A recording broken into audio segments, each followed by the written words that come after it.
Na ulici Vuka Karadžiča na rohu dvaja muži ohýbajú oceľové prúdy. Je to práca tak trochu básnická. Železo jak verš sa vspiera vôli človeka.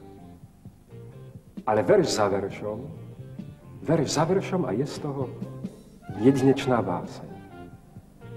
Nad všetky tie verše na tretie poschodie sa nasťahuje modróká poenta. Bude hladkať svoje 4 steny. Ako je to pevne postavené. A koľko len sily potrebuje taký múr. Mať väčšie svaly.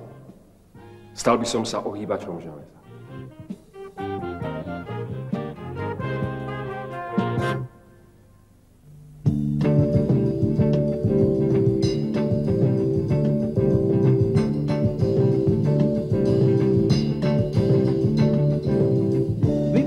Z kotvy očarený vínom.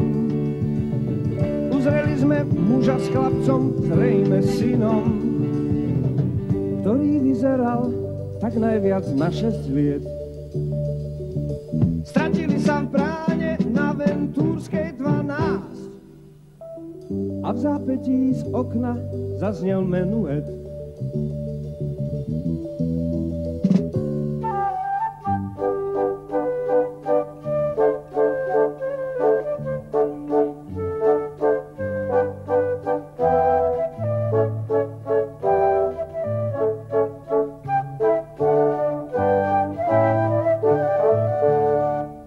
Hľadali sme pravdu ako víno číru. Mohol sa ten chlapec dostať ku klavíru. Za tú chvíľu, čo nám zmizol spred očí. Nehral niekto iný, nehral azda otec. A je tam vôbec klavír v tomto storočí? Asi nám to víno pôsobí už na zrak. S Mozartom sa stretnúť, to by nebol zázrak. A Mozart sa predsa vyznal zázračne. Aj po zvone lumpov ešte posedíme, kým z čarovnej flauty svitať nezačne.